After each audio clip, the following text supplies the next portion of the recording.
What's going on, guys? Welcome to the Thoughts Not Facts morning show with your host, Kevin. And Jennifer. I'm TK's Garage 405. And I am free and on the road. And thanks for watching again. So, today we're going to talk a little bit about Texas this time. Spent some time there and got some interesting places we've seen and places we haven't seen yet and things like that. So, yeah, we're going to talk a bit about that. But before we do that, nothing too special today. It's something a little different than I've had before, but um, I've drank Dos Equis mostly on tap when you go to like Mexican places, but this is Dos Equis with lime and salt already in it. So just one of the things I just grabbed on the road one day for something to do. See what it tastes like. Haven't tried it before, so figured I'll give it a whirl. Usually we have craft beer, but it's just a little bit unusual. I'm actually running out. I drink so much on this show. Not bad. Good try. Sure. It's pretty good. Better than it's better than Corona with lime, actually. Yeah, it's pretty good. That's pretty good. Actually. Yeah, No, it actually is good. Sometimes when you get them with lime in it like that, they taste funky, like and that it's actually tastes yeah. good. Maybe it's because It there's tastes like salt it's in it real too. Like it lime. actually has like Yeah, that salt in yeah. it has like just a little bit of that flavor. That's pretty good, actually. Yeah, that is pretty good. Definitely drink that. All right. So I guess the theme of the show here is everything's bigger in Texas, but Texas has a lot of land mass and a lot of area. We traveled through there numerous times and stayed in different places. Um, so when we were down there, through the time we spent down there, we noticed that it's becoming like more popular destination for people from other states. There was a lot of people moving in from like the West Coast and things like that, and they kind of started to say, all the locals were saying it was like supposed to be like the new Silicon Valley, like California has there, or whatever. Just the amount of people that have been coming in there like crazy. So, and you could see it like when we were kind of going through Dallas, and even now when I go through Dallas, for example, it's just like crazy busy for traffic and always construction and just kind of too many people for a city that size. So that's kind of some of it. Yeah. So I don't know. When I think about Texas is bigger, it reminds me of this lady that actually used to work for my dad when I was young, and they moved from Texas to Maui.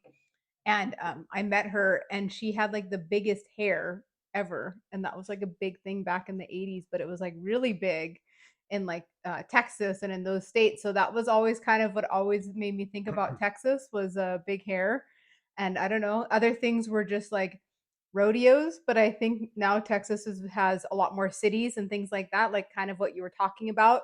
The main draw to Texas now is that they're one of the largest growing areas, right? And they're big producers for things. They're big producers for services and world imports and things like that. So now it has a different draw. Like I think before it used to be like kind of like the almost like the wild west or whatever, and yeah, now it's kind of changing. It's more of like city and more populated, like even like you said, like Dallas area has become more of a big city than what it like before. It wasn't really like that, and it's expanding to where the cities is like becoming bigger, right? yeah. I think it used to be more known for like cattle type thing, right? It Yeah. was like really like a lot, and I think there still is, but it's kind of the focus I think is drawn away from that a little bit because all these cities are getting so big. They don't really have, I guess, for the landmass, they don't have a ton of gigantic cities, but Dallas is a huge footprint, and of course, I mean, couldn't even name every little city attached to Dallas. There's like Fort Worth and whatever. Blah, it's all Dallas, right? And I know when you get in other places like Houston's pretty big. I was always thought Houston was like the big place, right? Um, San Antonio I've never been to actually. There's a couple like that. Austin, another place. And one But place they're we all really like want to really see is separated. like Yeah, Corpus Christi. Like we've never been yeah, down to that yeah, area. I think that would be a super fun like road trip down through that area and kind of go see Corpus Christi. I've seen a lot of pictures and I've never been down yeah. there, so I think that would be really cool down there on the coast like that. But Yeah, so the what obviously the things that draw people places always is when the weather's better. You see that a lot. I mean, it's not too many people where you talk to in the southern states where you're like, "Hey, why'd you move here?" and they say something other than weather. Generally, 9 times out of 10, I feel like yeah. it's the weather. And so Texas has like really dry summers. It's pretty hot there. Some people like it. Some people don't like heat as much. I think people that live there sort of get used to it, but they don't necessarily love it, not realizing how good they sort of actually have it in a way. They have like pretty mild winters there. So someone from like Canada going down there, for example, as a snowbird, that's a really good place to go probably. It's like really dry. Generally speaking, they don't really have any. I mean, in the north, they might have a little skiff of snow here and there, but not really enough to matter. Things like that. So there's all sorts of activities. Yeah, I mean, there's endless amounts of like RV parks and things like that you could stay at for super affordable. Um, you know, again, if you're a snowbird, you could stay close to golfing and lakes and camping, whatever, for cheap. So, but you got to really do your homework, right? Yeah. We've talked about that, I think, on the show before, where we went down there, kind of to a place that we thought was going to be really nice, and it turned out that it was kind of the exact opposite. So it looked really good on their website, but then was Yeah. kind of the polar opposite of that. So I think if you can, if you could go ahead and look at it first, if you're from Canada, obviously that's not always the best, but sometimes just Google Maps or something like that, just do like Google Street View and just take a kind of gander around. Sometimes you can get an idea that way, but gives you some idea there. But I think sometimes it's inevitable with travel that you might stumble upon places like we did, when like a place that we thought looked good and wasn't. And it doesn't matter where you're traveling. It doesn't matter if you're traveling to Texas or any other state or yeah, anywhere in Canada. Like, some places make their website look better than what they are. Just because that happened one time to us doesn't mean that it's like that all over that's all right. Texas. It Yeah. was just a one-time experience, right? I mean, that we found lots of good RV places, just not that far from there, that were nice places. We just didn't find them online before we went there. Yeah, so we stayed in Springtown, Texas, and we actually stayed there for a whole month, and we would have actually stayed there longer. We loved it so much. And the campground that we had a pool. So I think it was the tannest I've probably been since I lived in Hawaii, to be honest. We were at the pool every single day. The summers are hot, and they're mostly dry, but then when it rains, it's super humid. So they have like a mostly dry summer, and then you get some of those rain days, and it's like super hot and super humid. So if you can put up with that, which, I mean, if you have a pool or you have somewhere to cool off or you're going to be indoors, I think that it's totally worth it. It's only super hot for probably 2 or 3 months out of the year, and then it's kind of like, even like here in Oklahoma, how we have a really good spring and a really good fall. It's the same way in Texas. They have some like brutally hot, Yeah. right? And then they have some of that regular temperature weather as well. The one thing I really liked about Springtown was that it was close to the city, but it wasn't in the city. But with that being said, since it's kind of like a subsidiary of the city, there wasn't a whole lot of choices in Springtown for like restaurants and like trendy things like that, because they weren't in the city, right? Yeah, it's kind of gotten to, it's sort of, you could see that it's trickling in a little bit. So it sounded like about in the last, we'll say from now about 5 years ago, it used to be just a nothing. Like there was just like a dot on the map basically.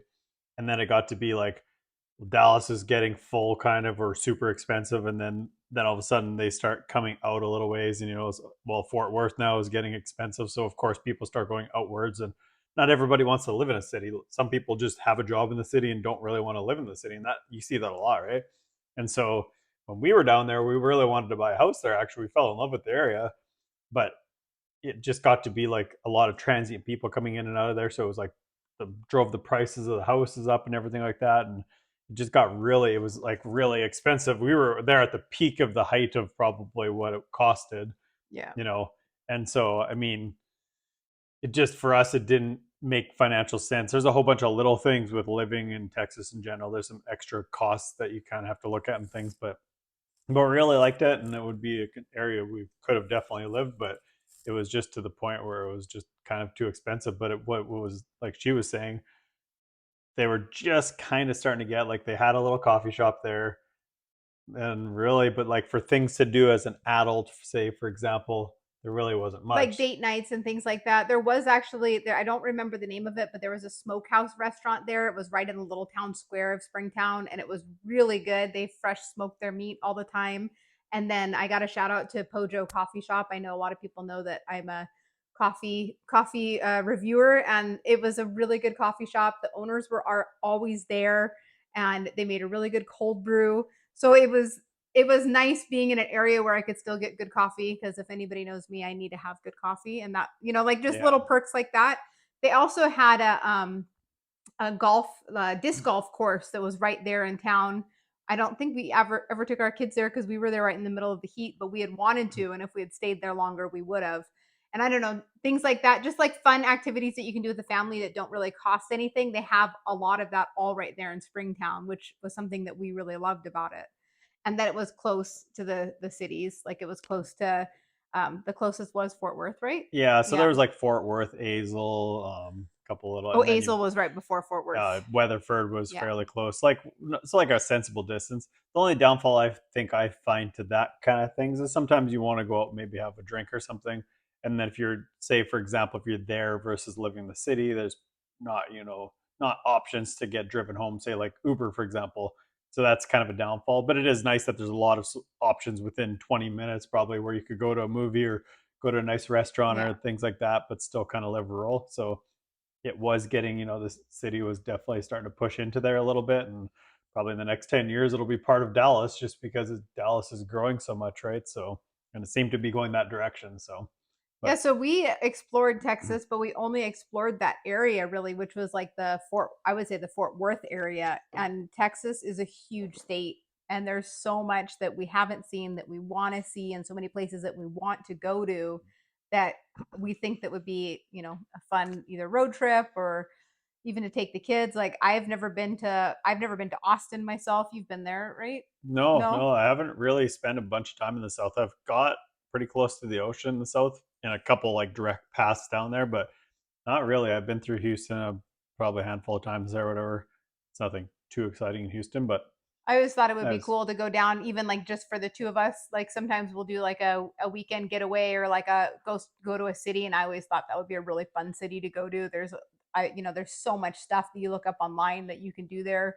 So I think that would be something really fun to do, like as a date weekend or a date trip or whatever. yeah, Dallas gets overlooked. I think a lot as like tourism because, and a lot of people go there as a tourism type thing, but people don't think of it in that way. They think of it as more of just like a industrial or sort of a hub, I guess, or whatever. So, but they actually do see a lot of traffic. There's like 1,800 flights a day going in and out of there, and a large chunk of those are just tourists too. So it's kind of interesting. If you do a little searching around and stuff, there's a lot of things to do around there. And if you go a little bit north of the city, where you start getting outside of Dallas city limits there, and then the connecting towns there, it's like a ton of really good looking restaurants and, like she said, coffee shops and just little things to do, whatever. So I would definitely spend a little more time there, but we'll probably get there eventually. We're not that far from there. It's a day trip for us to just rip down there or whatever. But um, so yeah, I always like talking about roadside attractions because I think that's something when people are driving things that they could stop and see and do or whatever. So we've talked about this before, some of the top places that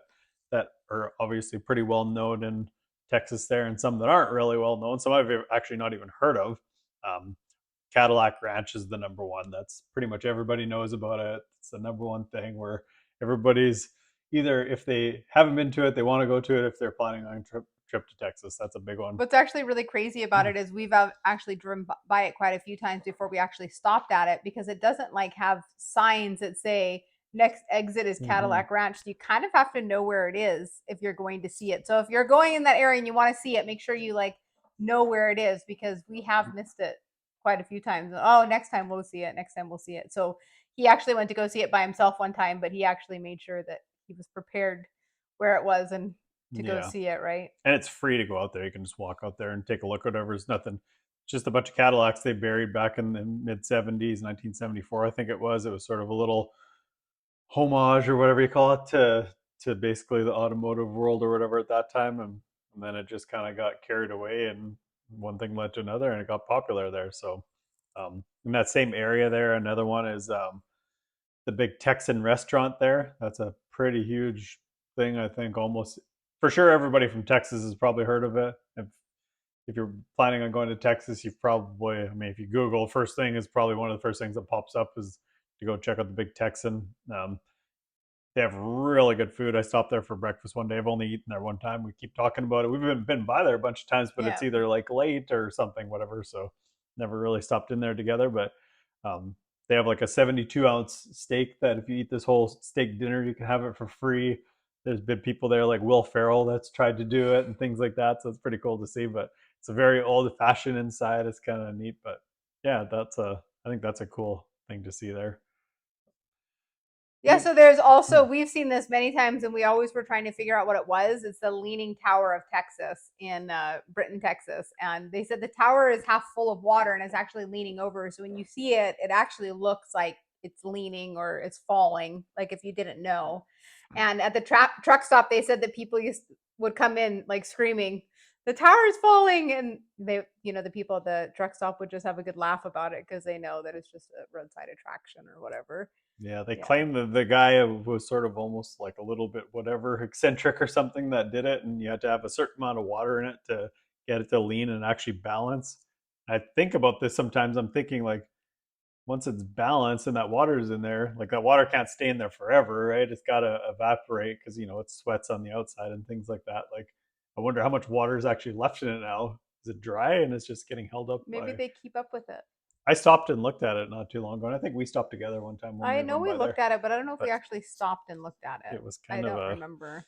yeah. You'll kind of be coming up on it it's on the interstate, and you kind of see them like, why is that thing leaning over like that? And that's why. So Yeah, so we talked about this on another episode. We actually talked about Route 66 and all the cool things that you can see there, but Texas has quite a bit of Route 66 going through Texas. So there's a lot of things that you can see along the way. The Devil's Rope Museum in McLean, Texas. It's a tribute to barbed wire, one of the oldest inventions in the Wild West. So the whole museum's about barbed wire. yeah, Oh, that's interesting. yeah, it is. Yeah, they have all sorts of like things that they used to use to like actually put up the fences. Because you think about it, when Oklahoma and Texas and all these places were sort of getting like you know basically homesteaded.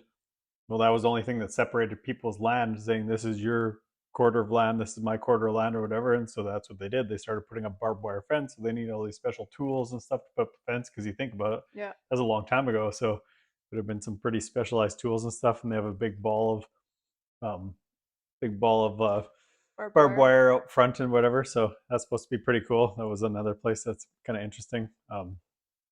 Yeah, the one thing that I saw that I thought this was super interesting, I've never heard of this before. So there's a giant Dalmatian fire hydrant. So in 1999, um, the town of Beaumont, or city of Beaumont, I guess it would be, they won some nationwide contests there, and basically Disney constructed this. At the time, it was the world's largest fire hydrant, and they basically won this contest, and that was how they ended up with it or whatever. And so Disney paid for it, and they painted it like a Dalmatian, I'm assuming, because this 101 Dalmatians thing or whatever was popular in 99 there. And then 2 years later, they lost the title of having the world's largest because somebody else built the world's largest one. But this one's actually still the world's largest functioning fire hydrant. It pumps 1,500 gallons a minute if they open it, which is interesting. That's funny that they would make it functional. Yeah. So that's pretty cool. That would be one I'd actually like to go see just because it's something different for sure. That'd be cool. The kids would like it for sure. If you've been to San Antonio, Texas, you've probably already heard of the world's largest cowboy boot. Have you heard of it? I did actually. Yeah, you heard of it before we did all this research? I did, yeah. I actually don't think I have. Yeah, so it stands 40 feet tall, just for the record. That's how tall it is. But I've never seen it. I've never heard of it till today. That was a new fact I just heard today. That's interesting. Yeah. I haven't been to San Antonio yet either. I haven't That's either, somewhere else but I'd really like to go. So they're actually lit up and they're really well known. I guess it's supposed to be another big tourist attraction. So this was another weird one that I just didn't know anything about. But so trying to think what town this was. Sulphur Springs. Sorry, Sulphur Springs. I actually heard about this one. This one so I knew. So in Sulphur Springs, they built this. It was $59,000. It's this outdoor bathroom, and from the inside, it just looks like you're looking out from like through glass. But from the outside, it's like reflective glass, so you can see people from the inside, but they can't see you. So they say people will go up to it sometimes and they'll like put their face right up to the glass, but they can't see inside, but they're just weirding out the people inside or whatever. So Apparently they did this. It was supposed to be another little tourist trap. I never heard about it before this, but I thought that was kind of We weird. actually went to a Ripley's, believe it or not, in Florida when I was a kid, and they had a mirror like that. And so when you walk in to the Ripley's, believe it or not, it has like this thing that says, see if you can make your tongue into a W shape or whatever. And you're like trying to do all these things. Then when you walk out of the museum, you pass that same window on the other side and you see people in the mirror like trying to do all these things with their tongue, and you're like, oh my gosh, somebody was watching me the whole time I was doing it. That's funny. So yeah, then the last one that we were going to talk about here was just because we're, beer people here. So there's a beer can house in Houston. I was just through Houston a couple days ago. So apparently the owner got tired of mowing their yard. So they took flattened beer cans and they put them all over their house. So their entire outside of their house is flattened beer cans. And then they turn their yard into a maze. And they open it up every Saturday, Sunday. And they charge like $5. And they let you go So through this like not little only maze. do they not have to mow their lawn, but they get paid to not Yeah, mow their lawn. that's right. And they have a reason to drink beer, because how else would you not mow your lawn? Yeah. It's kind of funny though. Like people do the funniest things, but another one of those like weird centric people things. So anyways, so I guess it's time for the dad joke of the day here. So I don't trust stairs. They're always up to something. That was a joke. Oh, I'm sorry. I was waiting for the punchline. I was waiting. I was like, well, maybe there's more. I'm sorry. I didn't laugh on cue that time. That's why it's a dad joke. So I thought this was really cool. Cimarron County in Oklahoma, for our Oklahoma facts, is the only county in the U.S. that actually touches 4 states. It touches Colorado, New Mexico, Texas, and Kansas. So I thought that was really cool. I feel like I've been there. I know there's a place in, I don't know if that was where it was though. Interesting. New Mexico, Texas, and Kansas. I know there's a place where you go, they call it like Four Corners. Well, there's the one. Well, that would make sense, yeah. But yeah, there's actually, you know what? I think I've been there. All right, I've not been right to the point. I've been by, there's like signs that say like it's like 10 miles this way or something, and I didn't want to go out of my way or whatever. So it's kind of that area of the country is kind of a little sketcher. So usually when I'm going through there, I actually kind of avoid that area specifically for that reason. But I have been by there a couple times. Yeah. So I think that's it for today. I hope you guys are having a great week. And if you saw the eclipse, our kids got to see it today. We were almost a full eclipse where we're at. We're almost there. Close, the next town over actually did get totally black, but we were just a couple miles, I guess, whatever direction we are of it, that it wasn't totally black here. But it was a pretty cool experience. There's nothing else really going on, but we will see you on Friday. I am free and on the road. I'm TK's Garage. Thanks for watching. Make sure you guys like, subscribe, share us around, comment, and helps us grow. So catch you guys in the next one. Thanks, guys.